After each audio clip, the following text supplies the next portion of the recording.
So both of you, it's great to have you join me. Hi Deborah, hi Shaunagh. How are you both? How's lockdown life been? Been good, thank you. I've just been training, trying to stay fit and active, trying to find things to enjoy from this time as well. Spending additional time with friends and family has been nice, obviously socially distanced. But yeah, it's been quite a good time to just be able to step back and look at your life in a different way.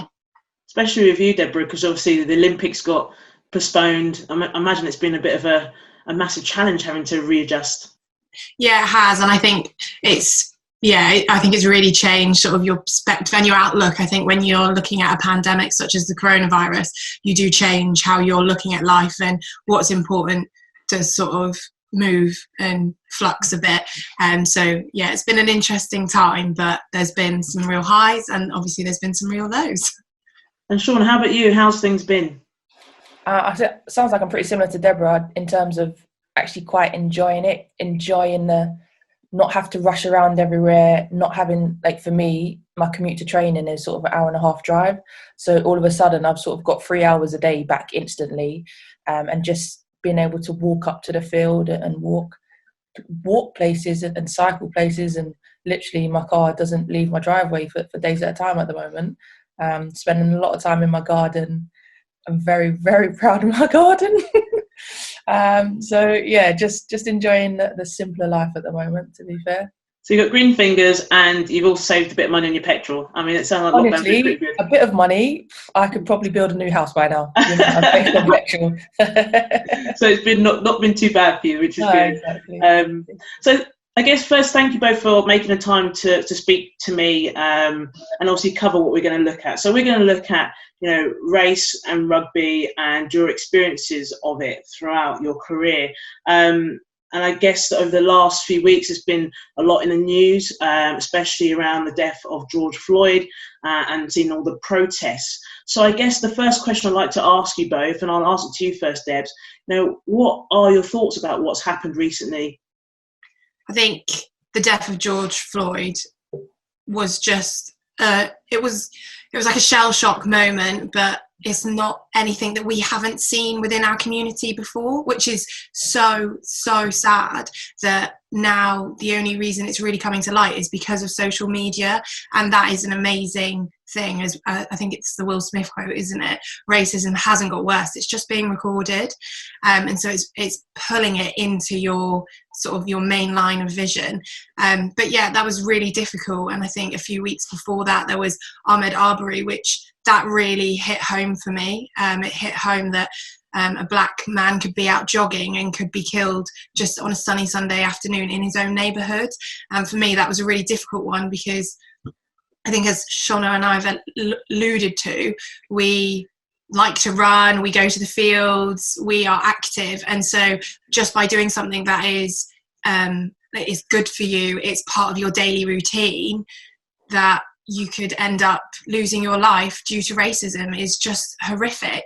And then obviously watching George Floyd plead for his life, there is no one on this earth that should ever plead for their life. That is not acceptable. And for it to happen by someone who is meant to preserve life, protect the community, was just outrageous. And it's been really heavy. And I think the black community has really sort of felt that, and are heavy-hearted and saddened, and we're hurt, and it has been a difficult time. Shaunagh, what about you? What have your thoughts been based on this experience and this period? I guess it's kind of to extend Deborah's comments in terms of it's almost like he's not died in vain at the moment, in terms of so much has come out of it. And Black Lives Matters has been around for a few years, since previous deaths. But this has been the one to sort of spark it has been the big spark. And it's almost, it just shows that he hasn't died in vain. But even now in everyday life, so he's sort of in a far-fetched, people think he's so far away in America and the UK is different, but there is differences, but there's a lot of similarities, and there's a lot of different struggles. There's some things that are better, there's some things that are worse. But at least now we're having conversations, and it's on a daily basis. You're having conversations with people you wouldn't have spoken about it before, and it's interesting to get different viewpoints and people that you've known for years, and you realise sort of how they feel about these different things. And you've got either the side of, oh, I don't see colour and I think we're all the same, to the other side when people say the complete opposite, but still in a polite way. But it's really good to get the discussion going, get the debate, and just get the different viewpoints, and then that's when you can sort of make your own educated, informed decisions about the matters. Even the fact that you go on like Amazon, the books, Audible, and you'll see the top reads at the moment are like Why I'm No Longer Talking to White People About Race, Me and White Supremacy. It's really making a difference, and so many people are self-educating now. It's almost like there will be a lot of good to come out of it. You're both absolutely right. I think the death of George Floyd has been absolutely awful, and I think what it has really brought to light that racism and injustice in the world is still alive, but what has come from it has been some amazingly powerful, positive conversations, which I think are really changing the world. I mean, Shaunagh, you said something just there about a little bit around USA and United Kingdom, because obviously what's been happening more so of what we've seen has been the US, and obviously we've seen our protests here.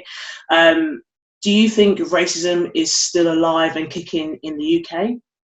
Oh, for sure. It's and again, like Deborah said it in the quotes, in terms of it's now just, there was a sort of phase where it was open, like 100 years ago, it's open, it's okay to treat people differently. And then you're only looking at sort of in the 70s and 80s when you had the signs outside the pubs saying no dogs, no blacks, no Irish. That's not a lifetime ago. You've got professors, intelligent people wanting to go to university, black intelligent people wanting to go to university, being taken to a mental hospital for the fact that he applied to go to university because he's intelligent. And even that, I was like, things that happened in this lifetime that are still not okay, and we think, oh, it's all gone. But number one, even now it hasn't. But number two, even the open, outright racism was not that far away.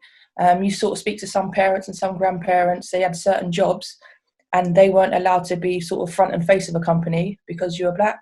You watch the film Hidden Figures, like the three women behind a lot of the NASA stuff, and it's toned down and it's changed the way. But even you've talked about things like in the EU referendum 2016, and a lot has changed since then, and people's perceptions. And now, even if you're, say, white but you're Polish, somebody doesn't like you because you're from the EU and you're taking their job. So it's kind of changed. It's still alive, but it's recordable now, and it's sort of less acceptable. But there's still a long way to go, but we've come an awful long way in a short space of time. So there's a lot of hope out there. It's interesting, isn't it, when you think about it? Because when we talk about racism, like you said before, in the, I guess, few years back, decades back, racism was quite blatant. What the TV programs that you'd see, it was almost accepted. And then as time's gone on, racism, I do believe, still exists, but it's almost quite subtle. It's not blatant. It's almost little gestures. And I think recently Maritoji and Uge Monye did a podcast, and they talked about those, sort of racisms where it's not blatant, it's not obvious, but it's very subtle. Deborah, what do you think? What are your thoughts on terms of the UK? I think, in a way, I agree with what's being said. It can be a lot more subtle, but there are still very much outright racist events happening, or police brutality. We aren't that detached from the United States. We have all those undertones, and we will do, because both our societies and both the countries are built on the foundations of slavery and on the understanding that one race was superior to another. And so I think that's really woven into our institutions, and that's why there is structural racism, and that's why generations ago it would have been completely acceptable, because that's how it's been, and that's what the institutions were about. And now it is a bit more every day, and it can be a bit more insidious almost, though. So I think it is something that we do really struggle with, and as people are educating themselves, as Shaunagh said, and as people are reading the books and going on Netflix and looking at the documentaries there as well, people are really realising that there's a lot more to it. And it wasn't that long ago that the signs were saying no blacks, no dogs, no Irish. And And so I don't think we are as separated from the United States as people would like to believe. And I think it's something that definitely needs to be looked into. And everyday racism is a challenge for a lot of people in this country, and that's very sad that it is. But as we've said about George Floyd's death not being in vain, the momentum coming off the back of his death has been amazing to watch. It's been amazing to see a generation really stand up and use social media and use their platforms to come together and say enough is enough. And actually, we are all human race, and there is colour and there is difference, but ultimately there isn't a superior race. And so I think the people standing for the justice, it's been amazing. It's really positive to see, but everyday racism does need to be cracked down. And I think looking through your country's history is really important. Looking at what the British Empire have done historically is really important. And then looking at police brutality in this country as well is important. And then looking at what racism can look like in your community, in your home, in your schools. It's really, really important. I think it's something that's coming to light, and hopefully as people educate, it will be something that we see less of. I mean, Deborah, you just talked about history. That's quite interesting, and I don't know what both of your experiences have been, obviously growing up at school. My history, all I remember reading about was Christopher Columbus, King Henry VIII. If we talked about BAME people, black people, it was around slavery. That's all I know about my black history. So I guess I got to a point where I felt embarrassed talking about, my ancestors, because the assumption would always be, oh, I've come from slaves. What were both of your experiences, at school? What were you taught? Do you feel like you learned a lot more about the black history, or do you feel over this last few weeks you've learned more and felt the need to want to learn more about black history or BAME history as overall? So I'll go to you, Shaunagh. What are your experiences? I think growing up in South London, being around lots of different types of people, from being mixed race, you're born into a family of different colours. And I would suggest I was quite lucky in my schooling. But even from primary school, I always remember doing Black History Month in October. That was completely normal. Like that was just what happened every year of my schooling life. But then also, I always remember you have your info boards up at school, and there was always Rosa Parks, there was always Martin Luther King, just sort of constantly on the walls and talking about their stories. And even down to the fact when you have sort of different houses and different sections of each of your school, you would be part of the Martin Luther King house, you'd be part of the Rosa Parks house, you'd be part of the Mary Seacole house. So that was very much sort of embedded into my schooling, and it wasn't sort of a Black History Month special. That kind of stuff was all year round. But in terms of the curriculum and what we're taught sort of on the curriculum basis, it was literally, for me, I just remember talking about World War I, World War II. That was history for me. One of the big things that happened, and like even till now I appreciate that he done it, was at sort of year 9 history lesson, and it was a white guy, but again we was in South London, so if you're exposed to different people, you sort of have a different outlook on life anyway. But he says, I'm about to play you a video, and I would argue that this is the most important part of British history so far, or English history. Some people will say it is conquering the Germans in World War II, but I will argue it's this. And he didn't say what it was, and he just pressed play on the video, and it was a game of football, and it was England. I can't remember who they were playing. It was the England game. And then a substitute was made, and I'm sure it was Darius Vassell came on the pitch, and sort of just played that, and we was all wondering what's going on. Commentators didn't say anything, it was just substitute. Stopped the video, and he said, I would argue this is the most important part of English history, because this is the first moment in football where there are more black players on the pitch representing England than white. And I will always, as Mr. Taylor, I always remember that. And things like that for me just sort of open your mind in terms of there's a lot of history being made now still. There's a lot of people who, I don't know, first black politician, first black millionaire, like those people were not a lifetime ago, they're still around now. But yeah, at school, the curriculum was, I would say, lets us down. And like you said, Maggie, it was just, if you did talk about black people, it was generally slavery. And even then, you didn't really go into the depths. It was just that it existed, kind of thing. And yeah, I've learned an incredible lot at the moment, but I'm also wanting to learn more. So I'm going out and seeking things, and it's not just sort of when people send me stuff or recommend stuff. I'm actually now actively more going out to learn, and so then I can have the more informed discussions as I move forward and make other people want to learn. That's really good. How about you, Deborah?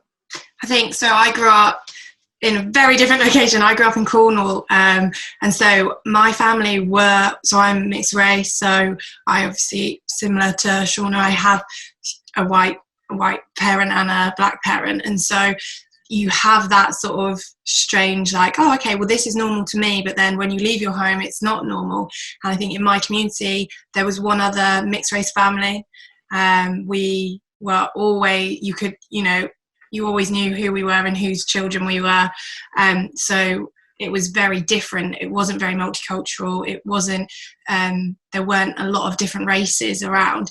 And I wish I had what Shaunagh says she has. We didn't have that education. I think we would have done Martin Luther King, because obviously that's a bit of an iconic moment, but otherwise it was just the slave trade. There was never any detail in anything, and there was, we didn't talk about Windrush generation. We didn't talk about the unrest after that. We spoke about wars, but we didn't talk about black people serving in those wars for Great Britain. We didn't talk about the aftermath for them. We didn't go into detail about what happened when Great Britain colonised different nations. It's almost like, oh yeah, we just went over there and we stuck our flag in the ground, but actually that's not the truth of it. And slavery didn't just happen. There was some really atrocious crimes that took place for all of that to happen, and you don't go into the detail of it, which I think allows people to have that disconnect from racism and allows that institutional racism, because people don't understand where it's come from, and they're not being educated on what actually happened to build even your cities. So I went to the University of Bath. I lived in Bristol. Those cities were built on the back of the slave trade, and I think it's been amazing to see Colston's statue come down, because there had been years of petitioning for that, but the government hadn't been listening. And so obviously off the back of George Floyd's death, people took it into their own hands, because Bristol is now so diverse, so multicultural, and it's a wonderful city, and they wanted their history not to be changed, because you can't change history, but a statue is something you worship. Whereas we've got history books, we have the internet, we have documentaries and such, and it's really important that people are looking at those for history and making sure that they're not worshipping any monuments or celebrating it, because it's not really something to be celebrated. It's recognised, and we've had to come sort of full circle after it. And so I think our education was very limited on that side of thing, and I think the curriculum in school is still limited on that side, and I would like to see that definitely improve. And history needs to be the full history, not the history that's easier to swallow, or paints nations in a better sort of light. It needs to be the truth, and it's really important that everybody has access to the truth.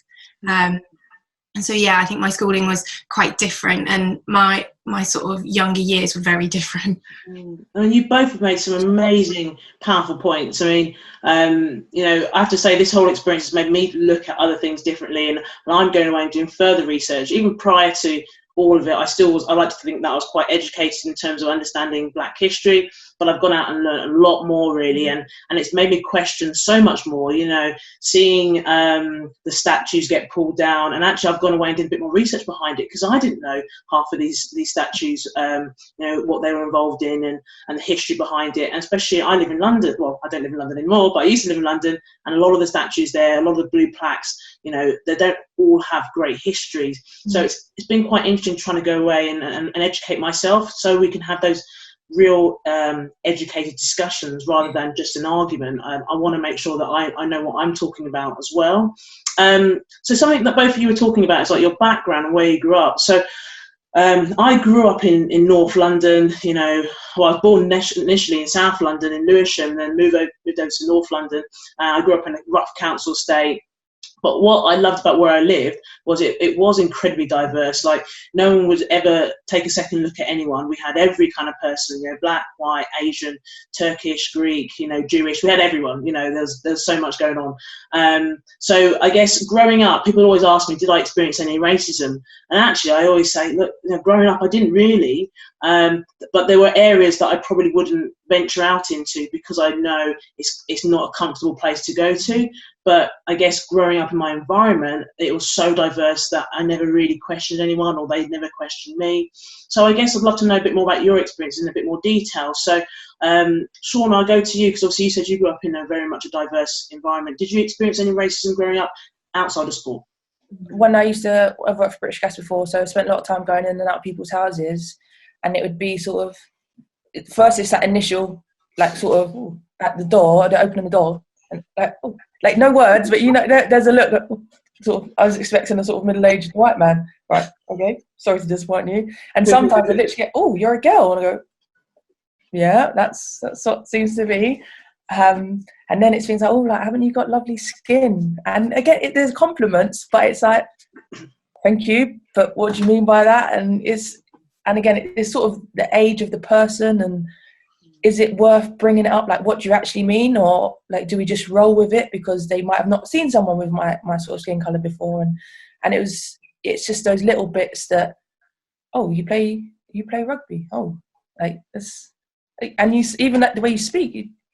And it is the microaggressions. And even if you like look today at the situation with Lewis Ludham and Ellis Genge and the confusion of pictures, and nobody's done that on purpose. Nobody's done that to say, oh, like the mixed race people, they all look the same. But it's been done, and when you read Ellis's comments, it's happened. It's not the first time it's happened. It's almost not constant, but it happens a lot, and it's those little bits that show that as much as we think we've come along, and how people are not like they're not racist people, but there's still sort of a subconscious almost bias to say that you look like that's not, your place is over there, you shouldn't sort of be over here. And that's what I noticed the most. And then you get the sort of little comments in terms of, like, I've always done male dominated jobs. And then so I'll go into a new job, and it'll be and again joking, like I made friends, we've done the initial bit, hello, introduce yourself, have a laugh, so they're now kind of my mates. And then, oh, you've only got the job because you're a box ticker, like you're female, you're mixed race, and like all you need to do is like be disabled and you'll be the full packet. And you kind of laugh, and it's like, oh yeah, it's funny, but don't keep talking about it. I'll take it as the first time you say it, it's funny, but I'm actually better than you at this job anyway. But it is that assertion afterwards to, I can joke about it, and you think that we can joke about me getting this job because I'm female and mixed race, but now I'm going to show you I've got this job just because, number one, I'm the right person, and number two, I'm better than all of you at the job anyway. So it's sort of then having to return those microaggressions, but without being aggressive.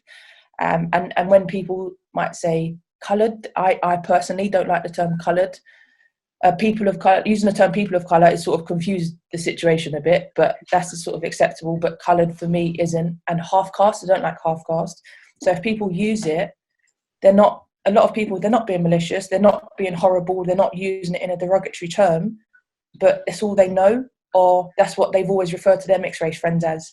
So having the sort of the tact to reply to being called half caste in a way that you're still being polite, you're still sort of being friendly, but letting them know I don't want to be called half caste, I prefer mixed race. And some people, like, again, it depends on the personality of a person, will sort of jump in straight away and say I don't like to be called half caste, don't call me half caste, call me mixed race. But then some people, like for me, I'm on the softer side of things, and just because in experience, that's what's worked for me. Because the last thing I want to do is to scare that person from talking to me at all.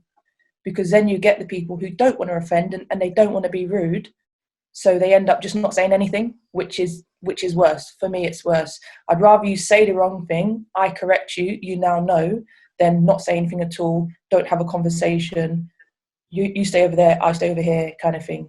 So yeah, it's not, for me, it's not the blatant stories, and literally I class myself as lucky to not have any, but it is the microaggressions you notice throughout life, and you notice sort of when posters and adverts or films when the black people are the cleaners and the security guards and the white people are the higher up and the main actors, and it's just little things like that. But yeah, I'm lucky to not have sort of the big stories.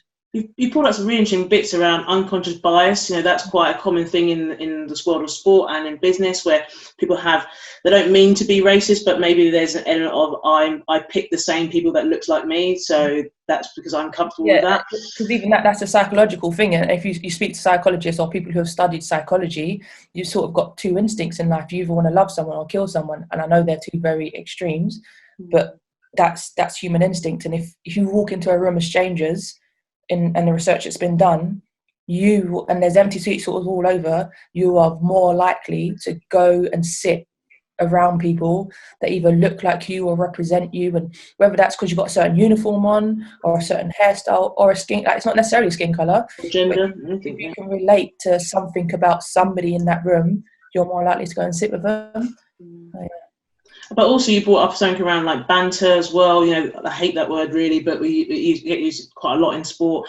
Sometimes people start saying things and they keep throwing it under the term banter. I remember Eni Aluko in football having a situation where it was perceived to be banter, and actually obviously it wasn't. It was just I guess she perceived as definitely outright racism really in terms of her experiences. So I think that's quite a difficult thing that we're always having to deal with, I guess, the whole banter side of things. And then I guess probably one of the last bits that you talked about was around, I guess, identity. What is considered to be right in terms of how people describe you. I don't like the word coloured, hate that word, but I also prefer, using the word, I don't mind using the word black or mixed race and so on. So it's important to recognise how do we want to be identified by, but also even if someone does approach you in a way that's probably not necessarily the way you like to be identified by, making sure that you have those conversations rather than leaving it silent. Otherwise, that person goes on to say the same thing again to somebody else, and then it becomes a continual problem. Deb, talk to me about yourself, experience of racism outside of sport. I know you said that you grew up in Cornwall. What are your thoughts? So I've had quite a lot of racism, but it hasn't been, obviously my life has never been threatened, thankfully. And I was largely, I think, my first ever racist experience, I was 4. And so I think it's sad because a lot of children's innocence is stripped from them, black children and black and brown bodies. It gets stripped from them because of something like that. And then I would often be walking with my father, and people would shout racist abuse at us in the street, and quite a few of the areas around where we lived. And there were certain estates that my mum now always says, I just never understood why you walked through them. But why should I have to change where I'm walking and how I get to town? Because there are a group of people who are very uneducated. Racism, it's taught. You are not racist when you are a child, as in you're not born that way. You are taught it. And so I've experienced quite a lot. And even when I moved to Bristol, I've been chased. I had a man across the road from me shouting at me, and I was trying to work out what was going on, and I removed my headphones only to find that he was shouting racial abuse at me and starting to run across the road at me. And I just started running, and I managed to outrun him and run home. But yeah, I've had a lot of that, and a lot of the sort of biases as well. And as Shaunagh was saying about people, talking about your skin, oh, you've got lovely skin, or you've got a tan all year round, oh, your skin's so soft, can I touch your hair's so different. At school I wasn't allowed to have braids, I wasn't allowed to have any sort of hairstyles that weren't classified as normal. And when we were talking about normal, we are talking about white British hairstyles, which is quite difficult. If you've got sort of mixed race hair or afro hair, it's very difficult. And I remember my father being really outraged about that and having to really petition with the school. But it was, looking back on it, you're like, that is wild that he had to petition for me to be able to wear a hairstyle that I should be able to wear. And it is normal for black and mixed race people to have that hairstyle, but we weren't allowed it. And I remember always watching my dad deal with the racism. Yep, Shaun's got it in now. Deal with the racism in the street. And I just remember thinking, wow, like, this is so strange. And then being stared at constantly as we entered rooms, or kids would stare at my dad constantly in the street. And some of it was almost fearful, looking in fear, and you would see people like move their kids a bit. And I remember just thinking, this is so strange. Like, what is going on? Because for me, obviously, my dad was normal and my mum was normal. So I wasn't going to stare at a white person, and I also wasn't going to stare at a black person. So I've experienced a lot of that sort of everyday racism, with, you know, the classic words calling you. I've had people throw pennies at me and tell me to buy new skin. And all of this is predominantly before I was 16 years old. And so we definitely, myself and my sister definitely knew that we were different. And I recently was talking to a friend who also grew up she actually grew up on the Scottish Isles and then has moved to Cornwall. But we spoke about how we used to accept it as what our life would look like because we were not white. And so we accepted the comments and the staring and the racial slurs, because who were we going to talk to about it? Who were we going to bring these cases up with? And so there was a lot of that. And fortunately, my parents, they brought me up in a loving household where they really instilled in me that I was made for a purpose, and that, you know, I was beautiful and that my skin was beautiful, but there was more to me, and I just needed to work hard at everything in life just like anybody else. And I had quite a thick skin, but it is a lot to deal with. And I think it is really sad if I think about, if I have children, I think it would be terrible for my children to have racial abuse and to have that innocence stripped away from them, and to wonder why that kid doesn't want to play with them. Because immediately after that first racial encounter, I remember thinking, why don't they want to play with me? And their parent coming over and saying, what's going on? And me telling them, and then like uproar happening. And I think that it was that really strange moment, as something major has just happened in my life, but I'm too young to fully understand it, but I know there's something. And so, yeah, I've experienced quite a lot. Yeah, but again, you know, it's so interesting listening to both of your experiences, and obviously growing up in different parts of the country, really, and actually even like, so I'm 6 months pregnant right now, and I'm going to give birth to a mixed race child, you know, and I want to make sure that the future is the best experience for them, and hearing both of your thoughts about it as well makes you really think about, you know, what can we be doing now to try and make sure we help our next generation, really. I guess now I'm going to start talking a bit more about rugby. So both of you have had different experiences in rugby. Obviously, Debs, you play 15s, but sevens is really your main big sort of sport. And obviously, Shaunagh, you're predominantly in the 15 setup. I'll start with you, Debs. What's been your experiences in rugby then? So in rugby, as in the game itself, is, I think one of the things that drew me to rugby is it's so inclusive, and I think I've been very fortunate with the clubs I've been affiliated with, Bristol Ladies and Saracens, and then coming into the sevens with all the invitational teams. I was always very much, I felt at home. There is obviously a lack of representation of mixed race and black people within rugby, and you can see that it is a very sort of set amount of positions. I think Maro Itoje commented on the fact that he was never encouraged to be a 9 or a 10, but why not? Even though he's big and strong and powerful, he could have been a 9 or a 10. And I think in the global game, you can also see that. So there is underrepresentation, but I never really encountered any racism within playing. But it's more when I've come across the sevens, in regards to travelling, there was a point where I got stopped at every airport in my first 2 seasons, I think it was, where they would do sort of spot checks or random checks. But these random checks, we're travelling in a big squad, so there's like 12 players, there's sort of up to 5 staff, so there's a lot of us coming through. We're wearing exactly the same uniforms, but yet the random check was always myself. And then we also had a coach, James Bailey, who is also mixed race, and we both arrived at one airport together but separately in different queues coming through immigration, and I was detained. So they took my passport away from me, they put me against the back wall of the airport, they didn't talk to me about what was happening, and they didn't tell any members of my team or staff. They just put me into a room with no windows and no doors, like you couldn't exit, it was all like locked off. And I remember shouting as I was going into this room to get the attention of another team member. And I was like, I'm being taken. You need to like let someone know and keep an eye out.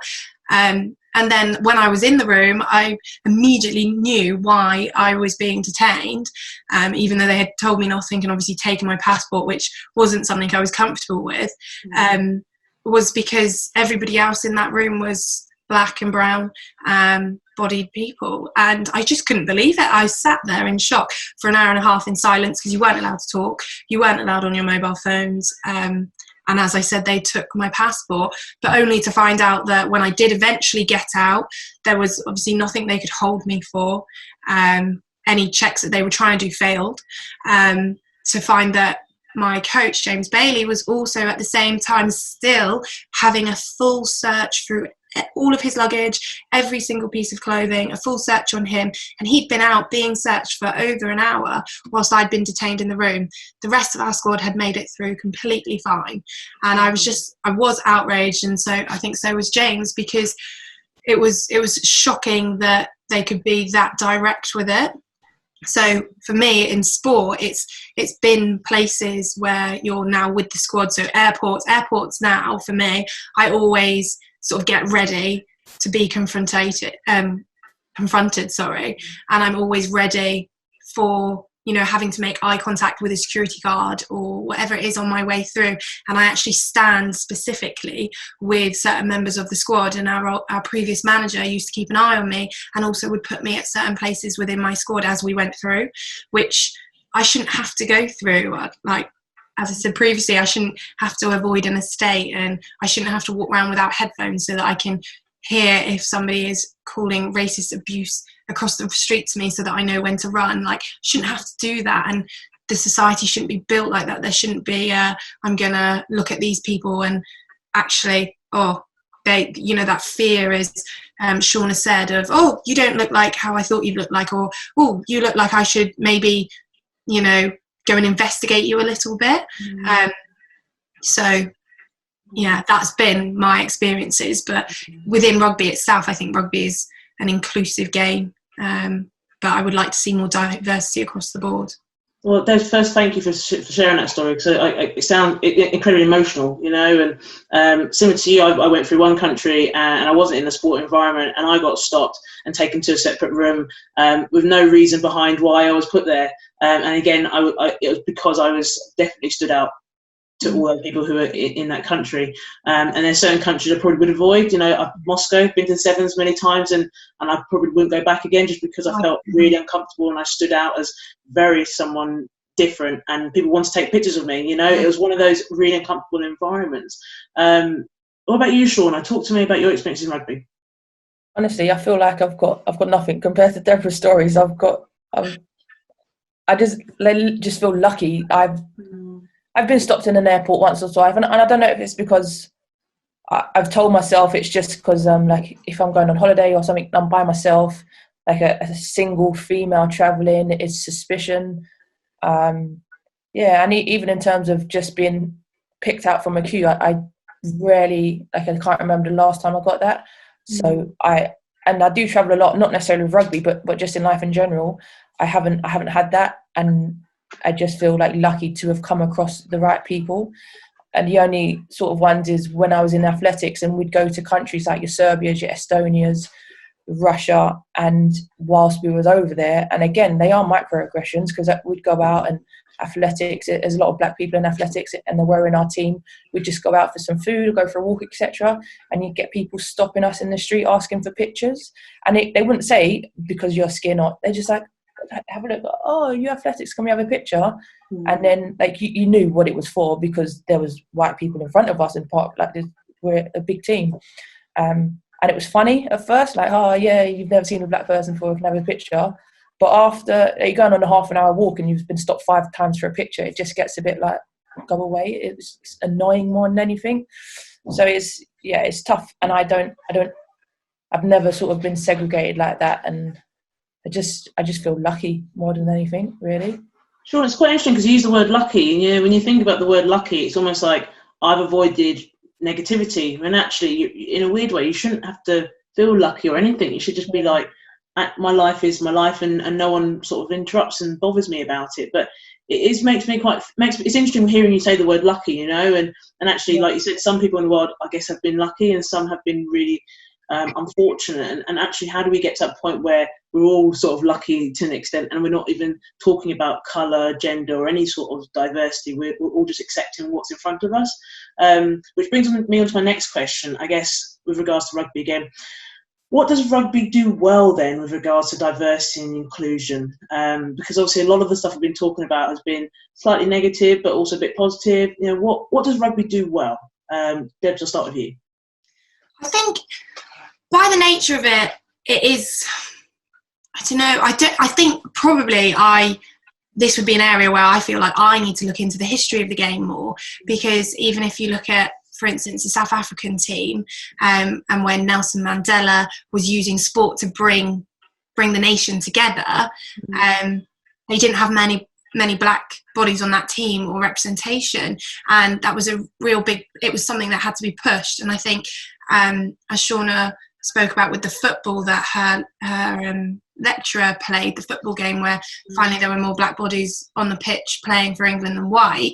That's a pivotal moment, and I think sport has taken a journey, and I don't think there's any area in society that hasn't had to take a journey with race and with inclusivity, and stopping people who are black and who are brown bodied, as Shaunagh said, feeling lucky, because it's not lucky to be on an equal playing field with someone. And I think that's why people talk about white privilege or, you know, advantages, but they're not necessarily like outright, you know, gifts or anything like that. It's just that your skin colour doesn't affect how people look at you or what their opinion is of you, or, you know, within your area you can turn on the TV and the adverts will have people that look like you, your Barbie doll will look like you, the plasters will match your skin, or you can go to an airport and never ever be stopped, or, you know, you don't get followed by security guards or whatever it is, or there's never a campaign to get more people who look like you into your workplace or into your sport. So I think, I think is the term lucky is, it makes me a little bit sad, just because you shouldn't have to try and be lucky. No one should have to try and be lucky to be treated as an equal. And I think that's what the big push is for. But I think in rugby, I think it's been on a journey. I need to look at that journey for definite. But I think what it does do well is it brings people together. The sport does do that. And I think especially when I think about the global game of sevens, we play on a World Series. So on a World Series, obviously there's multiple nations. So in the women's there's 12 and in the men's there's 16. There is no way that you can have all white or all black team, like all those teams, they're all going to be diverse. And I think that's the beauty of it. And you've got the different celebrations coming through, where it's the Kenyans dancing, or you've got the Fiji corner with the drums, or you've got people just quickly scoring a try and like scurrying off. But you've got all that celebration, and then in the stadiums there's that party, and I really appreciate that. And I think that for rugby is an amazing platform, that sevens is so diverse because of that. Obviously 15s is completely different, because it's very rare that you don't have many tournaments with that amount of countries participating in them regularly. But I think the game there's something inclusive about it, and I think that might also be because there's so many positions and there's so many different body types even for positions, isn't there? That you've got a real diverse set of people coming to play that game. You know, in athletics, in sprints, for instance, people can be quite similar, or in field events, but because you have to have all these different talents, I suppose, and gifting and ability across the board, I think you open it up to being something that is really, really inclusive. What about Shaunagh, for you then? I'm going to ask you a different question. What do you think rugby needs to improve on then? If we've highlighted some really good bits about, you know, rugby being inclusive and open to different body types and so on, what do you think rugby needs to work better at? I think rugby needs to kind of expose itself a bit more to people who have never played the game before. Even like in terms of sevens, I think it's a lot easier for someone to follow a sevens game, because 7 minutes each way, you sort of run forward, pass backwards. Even just in terms of rucks and scrums, like there's not a lot of the technical stuff. It's an easier watch, and especially for a new person. If you get, and a lot of my family they watch now, but until I started playing rugby, I'd never seen a game of rugby. So I'd get them down, and it's kind of like, what's happening now? What's happening now? Why don't they just pick that ball up? Like there's a lot to it, and that's just for anyone to try and get involved in rugby. It's quite hard to sort of look, but then to move forward, what could you do? It's for me, it's sort of going out to the areas where you don't get rugby players, like making an active effort to go out and educate people and let them know what is going on in rugby, what is the basis. Like, it might seem like a real complicated game, but that's for the referee to know the laws in and out.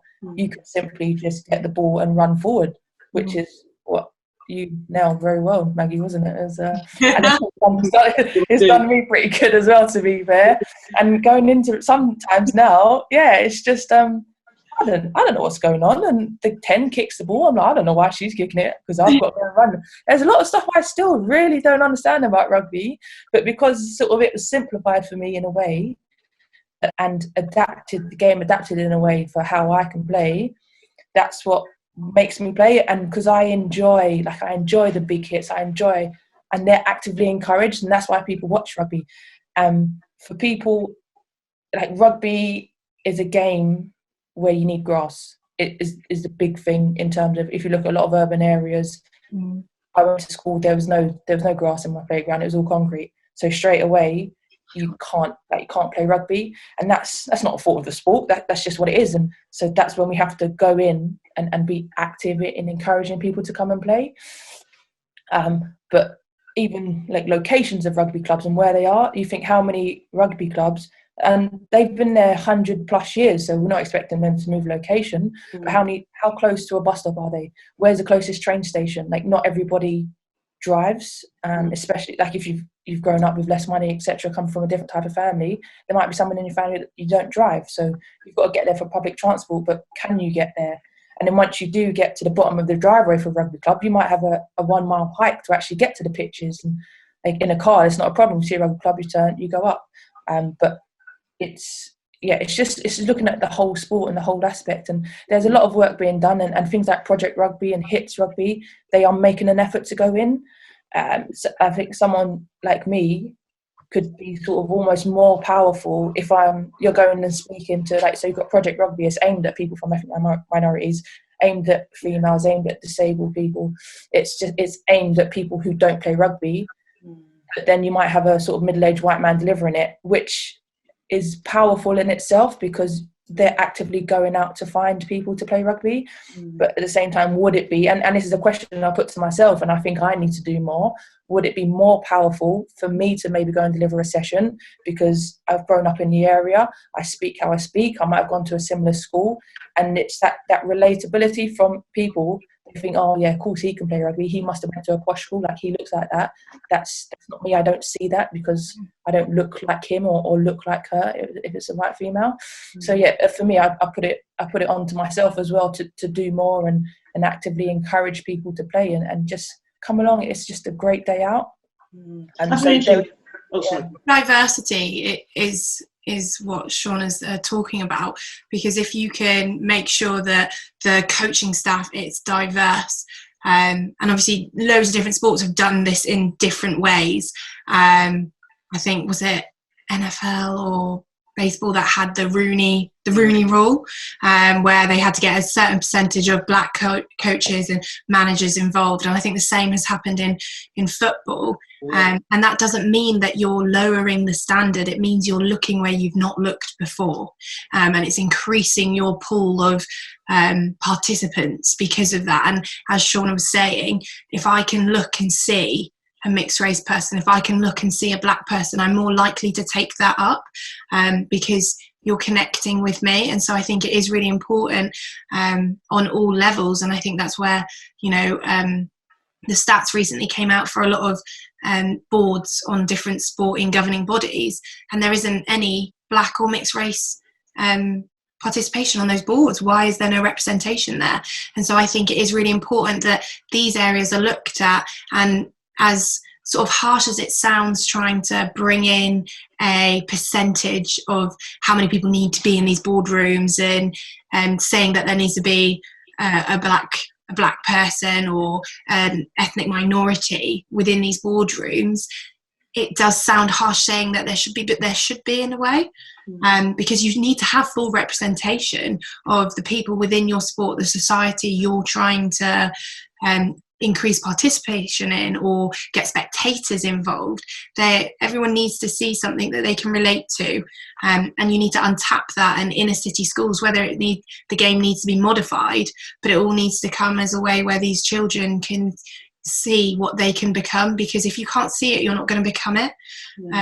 And so I think it is really important to utilise that, and boards to be changing, management, coaching staff. Is it diverse? We've always pushed for females to be involved. There should be the exact same push for black and brown bodies to be just as involved as you would push for females to be involved. And as I said, I think there's some wonderful stats about the Rooney Rule for America. I'm not sure which sport it is, but it's easy enough to find the information. I mean, the NFL definitely carried it.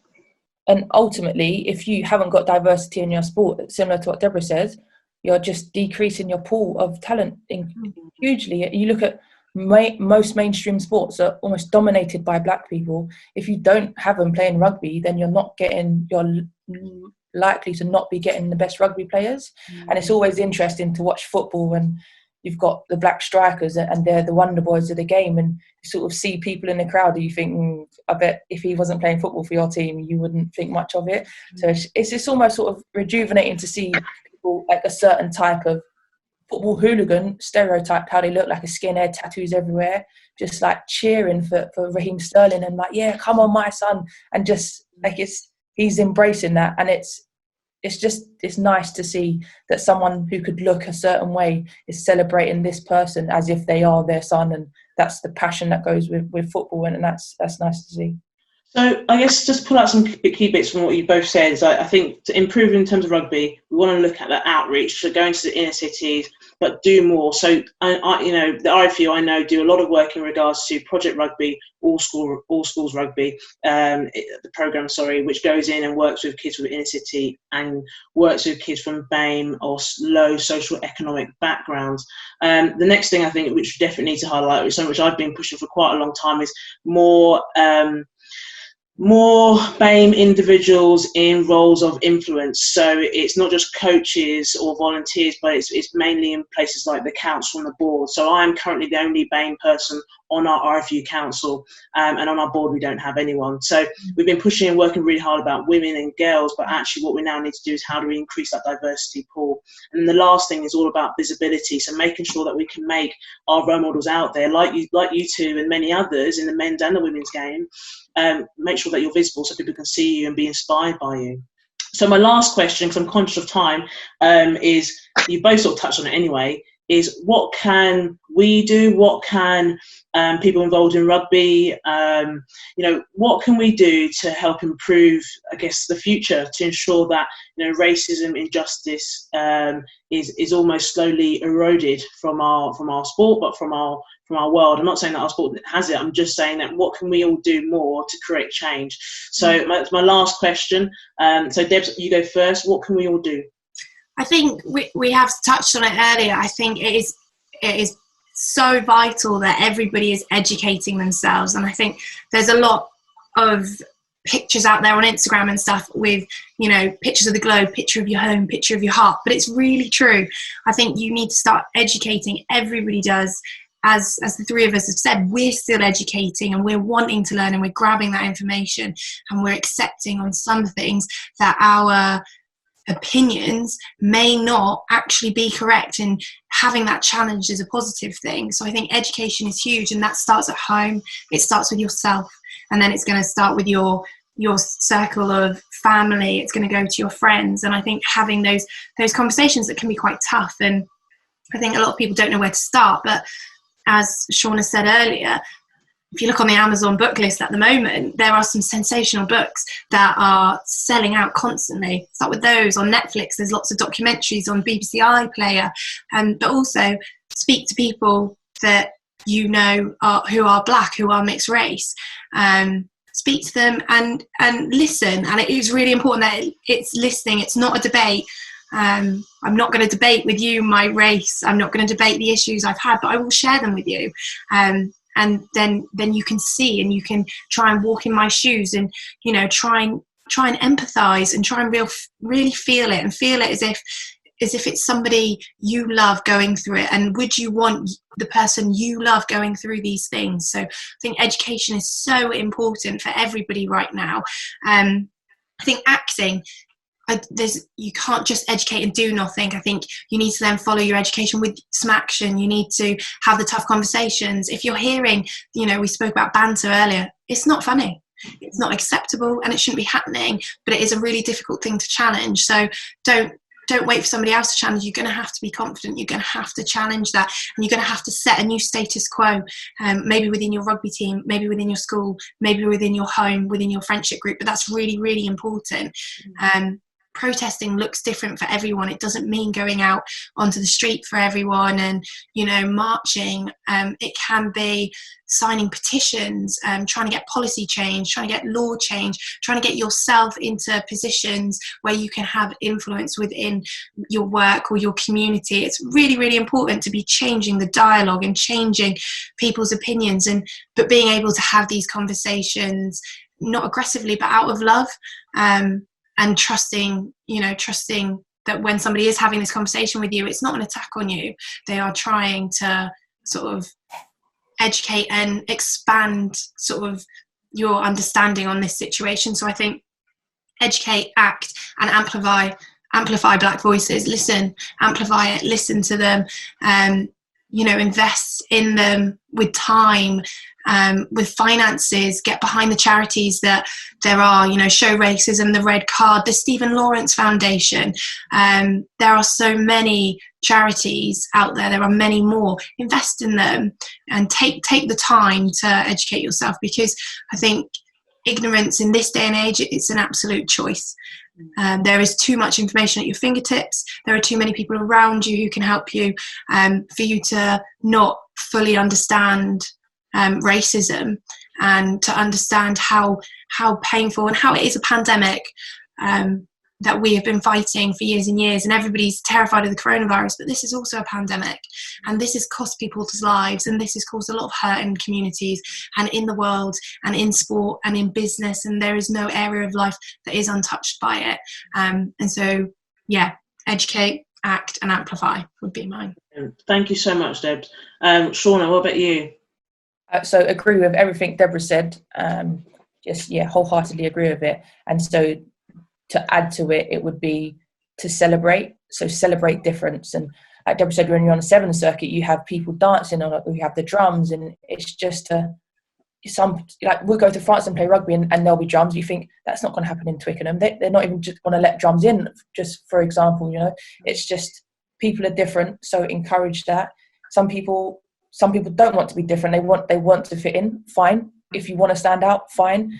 It's just, if you do have a different type of person, like, go and ask them, engage in a conversation, say what do you enjoy doing, what food do you like eating, how do you like to have your hair, like what do you do different, like, can I come along, can I come to a family barbecue or see how things are different, and just celebrate the difference and encourage people to see and put it out there. And sometimes you do sort of have to force it to people in terms of putting certain pictures up or images up of videos or certain, like, there are some things that have to be manufactured in terms of what people see.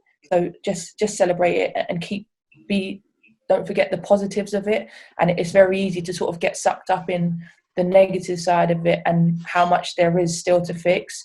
But let's also celebrate what has been fixed and how far we have come, without forgetting how far we've still got to go. But yeah, just celebrating difference and let people be who they want to be, and not trying to mould everyone the same. And whether that's in rugby or just in life in general, not try to make everyone the same player.